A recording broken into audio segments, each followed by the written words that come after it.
বেশ কয়েকদিন আগে বাসায় একটা বেজিং হাঁস কেনা হয়েছিল আর এটা রান্না করা হচ্ছিল না। যেহেতু রমজান মাস চলে এসেছে তাই চিন্তা করলাম যে রান্না করেই নেই, কারণ রমজান মাসে এই খাবারগুলো খুবই কম খাওয়া হয়। আর হাঁস রান্না করাটা যে কতটা ঝামেলা তা যারা রান্না করেন তারা অবশ্যই জানবেন। হাঁসটা রান্না করতে তো পুরো আমার সারাটা দিন চলে গেল, এটা পরিষ্কার করা তারপর রান্না করা। তো যাই হোক, যেহেতু হাঁস রান্না করেছি এর সাথে তো পিঠা অবশ্যই দরকার হবে। আর হাঁসের মাংসের কালারটা কিন্তু মাশাল্লাহ অনেক সুন্দর হয়েছে, খেতেও কিন্তু বেশ ভালো লাগছিল। তো বেজিং হাঁস কিন্তু এর আগে আমি কখনোই খাইনি, তো কনফিউশনে ছিলাম যে কেমন হবে না না হবে।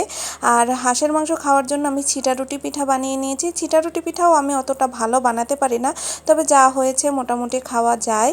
তো এই যে দেখেন হাঁসের মাংস আর পিঠা, এটাই কিন্তু কালকে রাতের আমাদের খাবার ছিল, আর খাবারটা কিন্তু অনেক মজা ছিল।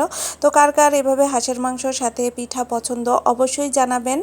আর ভিডিও ভালো লাগলে অবশ্যই লাইক কমেন্ট শেয়ার করে দিবেন, আর খেতে ইচ্ছে করলে আমার বাসায় চলে আসতে পারেন। আল্লাহ হাফেজ সবাইকে, ভালো থাকেন সবাই।